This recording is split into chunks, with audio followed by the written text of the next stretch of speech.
Baik pemirsa, kita masih bersama-sama dalam program Hukum di Mata Bowo dan kita sudah masuk ke segmen yang ketiga atau sesi konsultasi hukum ya. Jadi saya buka lagi untuk line telepon 0317320 333. Sekali lagi di 0317320 333. Silakan saja bagi Anda yang ingin berkonsultasi ya, berinteraksi langsung dengan Cak Bowo. Bisa mungkin bertanya langsung atau mungkin sharing pendapat gitu ya, sesuai dengan topik bahasan kita malam hari ini tentang hak angket KPK, atau mungkin di luar topik juga nggak masalah, yang pasti konsultasi hukum tentunya ya. Dan Anda juga bisa selain di line telepon juga bisa berinteraksi di SMS ataupun di WhatsApp di nomor 0878 03 kali 41717 ya. Sekali lagi di 0878 03 kali 41717. Ya, tadi ini sudah yang masuk nih, Cak Bowo. Ya. Baik, halo, selamat malam. Selamat malam. Ya, dengan siapa di mana? Dengan Pak Niko, Surabaya. Pak Niko, ya, silakan yang bertanyakan atau mungkin menyampaikan pendapat, silakan. Pak Bowo, selamat malam, ini ketemu lagi. Malam, Pak Niko ya. Ya. Saya mendukung sekali Pak Bowo, itu hak angket itu kalau menurut saya. Ya. Itu adanya hak angket itu karena anggota DPR yang disebut dengan tersangkanya mungkin Miriam kalau tidak salah Pak ya, yang menjemput banyak anggota DPR itu. Ya itu akhirnya mereka membuat angket ini. Ya. Kalau buat saya tujuannya mereka itu hanya melemahkan, kalau bisa ya membubarkan. Ya. Supaya mereka aman gitu. Oke, matur nuwun Pak Bowo. Oke. Ya. Terima kasih Pak Niko. Iya, sama-sama. Ya. Silakan Cak Bowo. Iya, Pak Niko tadi menanyakan kan. Iya. Berarti karena hak angket ini nggak memenuhi suatu persyaratan tentang aturan undang-undang. Ada 3 hal hak angket. Iya. Yaitu masyarakat dalam keadaan suatu kejahatan dan orang ya toh? Iya. Ya, hubungannya dengan eksekutif ini. Iya. Kedua, tidak sesuai dengan peraturan undang-undangan KPK itu. Iya. Dan bertentangan dengan undang-undang, itu bisa diangketkan. Tetapi KPK itu adalah lembaga negara yang ad hoc, independen, tidak bisa dicampuri oleh itu. KPK itu bisa ketika dibubarkan kalau korupsi tidak ada. KPK itu berdiri dikarenakan penegakan hukum, kejaksaan dan polisi kena komplain, kena masyarakat yang menilai ini nggak akan gerak penegakan hukum, maka lahirlah namanya KPK. Setelah lahir baru ternyata nih banyak persoalan korupsi yang begitu melebar, persoalan korupsi yang begitu dasar, sampai tingkat perangkat, sampai tingkat dari ke menteri juga. Ini kan contoh seperti itu. Nah, akhirnya semua, apalagi DPR, semua kena, DPR 31, 32, DPR kena semua itu sampai. Nah, ternyata apa? Ujung-ujungnya ketika kita melihat adanya dari DPR kita di Jawa Timur, Komisi B ya. Kalau nggak salah Komisi B ya. B. Karena ketangkep dasarnya kan untuk membuat satu produk perda atau pangga. Nah ini kan akhirnya ketakutan lah. Ternyata hal ini menjadi suatu tradisi. Kembali lagi nih. Tradisi untuk membuat suatu anggaran.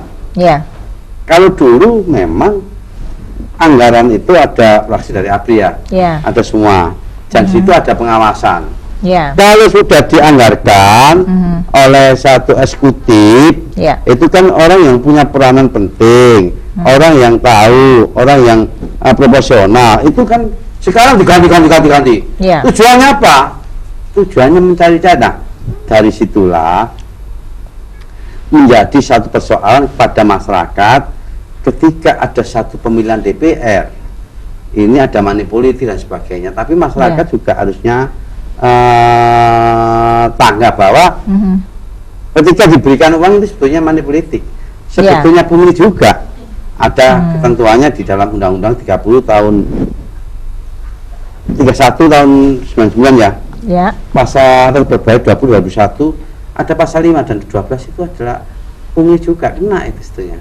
Baik masyarakatnya baik, orangnya kena. Ya. Sebetulnya itu. Tapi masyarakat ini kan belum diberikan suatu sosialisasi. Ya. Nah, kalau dulu itu kenapa? Sistemnya ini ya. Saya bicara memang sistemnya apakah sistem ini yang salah atau tidak. Ya. Kalau yang dulu itu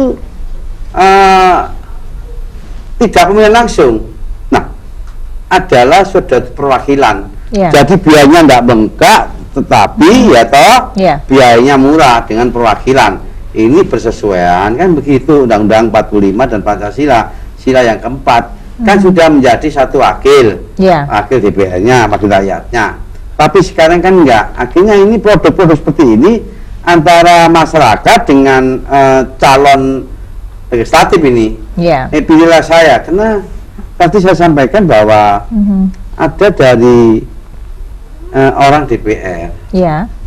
Itu kalau tingkat 1-2 itu 1 miliar tuh habisnya. Apalagi lebih, apalagi DPR sampai 5 miliar lebih. Berarti mahal kan?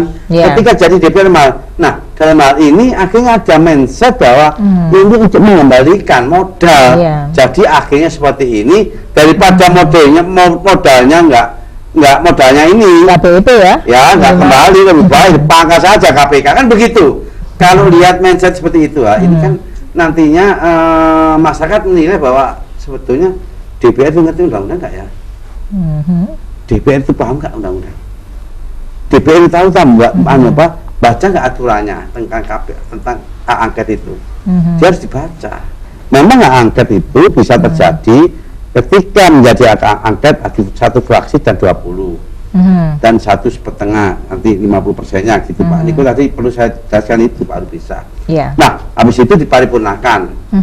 Jadi baru bisa nanti angket. Angket itu tujuannya apa? Kalau lebih sudah mungkin dong. Paling bubarkan KPK, bubar KPK. Nah, ini apakah bisa? Kalau saya bicara ini agak sulit sesuai dengan undang-undang. Kontradiksi. Ya kan mungkin. Tapi kalau mungkin berarti nanti kembali lagi sistem negara kita itu presidensil atau parlementer. Kalau parlementer bisa saja karena yang menguasa adalah DPR. Jadi ini kita merubah satu ketatanegaraan sistemnya presidensial atau parlementer. Itu aja Mbak Arya. Ya, Cak Bawo ini juga sudah ada yang masuk di SMS. Ada Pak Budi di Surabaya. Pelaksanaan hak angket KPK yang DPR kemarin pemeriksaan dilakukan pada terpidana korupsi, bukan yang sedang dalam proses pengadilan. Dan lucu lagi pemeriksaan di lingkup orang terdekat. Itu gimana Cak Bawo? Nah, itu kan enggak gini. Jadi namanya proses, ada proses penyidikan itu kembali ke awal ya. Proses penyidikan itu namanya tersangka. Tapi kalau sudah punya kekuatan hukum tetap jebak berarti bersalah, itu namanya narapidana. Nah, seharusnya jangan narapidana ini kan sudah salah. Sudah diputus diputus salah kan? Produk yang salah kan? Nah, kalau yang benar itu ini saya juga mengajari nih. Ya proses dulu, apakah saudara pada waktu disidik ya toh? Kepala saudara ditembak. Apakah saudara sidik saudara di rame-rame kan gitu. Dari proses itulah yang bisa nantinya untuk sebagai salah satu pembanding diwawancarai. Nah, kalau itu diwawancarai bisa saja terjadi ketika dia dalam persidangan. Bisa saja apa dimana apa-apa. Nah, dari situ. Nah, tapi kalau meminta apapun yang bentuknya masih dalam proses, belum persidangan belum putusan. Nah, bisa saja seorang pengacara minta namanya BAP, tersangka diminta. Karena kalau tersangka diminta untuk pembelaan boleh, tetapi kalau sebagai saksi belum bisa diminta. Kuat mengatakan demikian. Nah, dari situ. Jadi kalau seperti itu nanti kan ada, loh kok lucu sekali gitu. Iya. Nanti makanya angket bener nggak ini? Ya. Sebentar nih Cak Bowo, misalnya kalau kita berandai-andai nih Cak Iya, Bowo. Mbak Maria. Nah, ketika pansus kan sekarang lagi jalan, terus dia juga melakukan investigasi. Bener. Terus ternyata ketika ini misalnya ya Cak Bowo misalnya Iya. Bubar. ditemukan ternyata ada penyimpangan dalam proses penyidikan, misalnya pelanggaran SOP dalam pemeriksaan misalnya oleh KPK ya. Ya. Apa yang terjadi dengan KPK selanjutnya? Nah, dari SOP ini, dari tingkat penyidikan yang salah ini, berarti kan KPK ada badan pengawasan, etika. Ya. Apakah nanti KPK kan juga harus punya satu badan yang kehormatan, dilaporkan pada badan kehormatannya, kan begitu? Bukan nggak angket seperti ini, keliru. Kalau itu dibenarkan, melaporkan kan Dewan Kode Etik tentang masalah KPK kan boleh, itu baru dibenarkan. Jangan sampai hubungan ini diangketkan salah. Kalau sesuatu yang salah, terus apalagi sekarang, ya toh, media ini yang pandai juga, cerdik juga, ya di kompor-kompor itu sorot terus. Tapi yang tahu, nggak tahu, hukum ini ngeri ngelidik. Ternyata DPR ini punya tujuan apa sebetulnya? Apa yang dicari? Apakah ada tendensi tertentu, ada udang di balik batu? Ya, kalau ada udang di balik batu, ada udang di balik rempeyek, sampai saya gitu. Nah, itu adalah sesuatu yang ada rasa ketakutan. Tetapi sebentar lagi, ingat ya, Google akan dibuka nantinya. Kunjungan kerja ini nanti akan dinilai dan diketemukan oleh BPK loh ini. Kemenhan ya.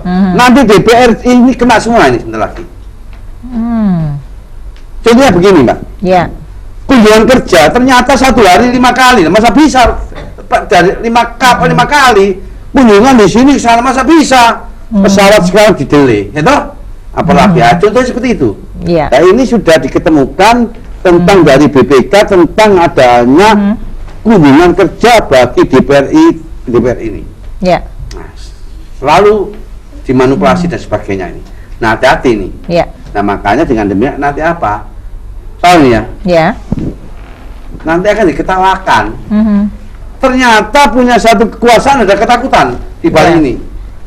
Nah, banyak partai ini, partai ini. Ternyata setelah saya amati, DPR 31, 32 sampai RI, ini sistem yang salah. Kenapa saya katakan sistem yang salah? Ketika DPR ini banyak ijazah yang palsu, banyak kepingin, dari DPR pokoknya money politik. Nah, jangan sampai ngajari masyarakat yang salah. Money politik kan hubungan dengan uang. Nah, sekali ini salah, ini nggak. Ini kalau ada seperti ini kan saya ketawa sendiri. Maka saya pribadi nggak ikut ke partai. Nggak ikut sebagai satu. Ternyata hasilnya aja kan seperti ini kan, kan begitu. Jadi harus berjenjang, harus pengalaman. Saya duduk di sini, Mbak Maria, nggak mungkin kalau nggak punya pengalaman. Kalau nggak punya pengalaman ya kayak orang makan pil ini. Jadi harus ada pengalaman yang ada. Jangan sampai punya sesuatu pokoknya lulus. Ternyata hasilnya apa? Nah, hasilnya apa? Kalau gitu punya satu kewenangan nanti seperti komisi yang di sini ditangkap itu dikarenakan apa? Dikarenakan hanyalah sama kepala dinasnya, peternakan, pertanian hanyalah minta anggaran kan? Tujuannya apa? Kalau tujuannya ini nggak usah dari DPR. Jangan anu lah. Kalau seperti itu nantinya, apalagi jadi kepala dinas itu malu kan. Kalau sudah gitu kan kasihan, malu keluarganya, malu anaknya, kalau sudah ketangkap seperti itu. Nah, jadi dengan demikian berarti sistem harus dirubah ini. Dirubah dan diperbaiki juga supaya hanya menekan tingkat korupsi. Dulu jarang loh ada korupsi. Coba lihat dulu, ada nggak korupsi? DPR pernah nggak di korupsi? Zaman dulu. Bupati pernah nggak? Gubernur pernah, tingkat camat nggak pernah. Setingkat camat saya itu setingkat menteri ada. Nah, Ya. ini kan sistemnya, menurut pandangan saya sistem juga bisa, Ya. kena moral juga bisa, Ya. tetapi dia melupakan ini Ya. namanya penghayatan dan pengamalan tentang Pancasila. Ya. Tidak dihayati dengan Undang-Undang Dasar. Yakin saya. Makanya banyak orang yang salah-salah seperti ini, ya ternyata dari DPR tahu-taunya akhirnya masuk ya hotel Prodeo ya. Ya. Tak bayar kan. Oke. Ya. Tahan dulu nih, Cak Bowo. Baik pemirsa, bagi Anda yang juga ingin berinteraksi, silakan saja sekali lagi di 031732033, sekali lagi di 031732033, dan bagi Anda yang juga mungkin ingin sharing pendapat atau mungkin bertanya dan berkonsultasi hukum juga bisa langsung berinteraksi via SMS ataupun WhatsApp ya di 087803 kali 41717. Kita akan kembali setelah yang satu ini, tetap di Hukum di Mata Bowo.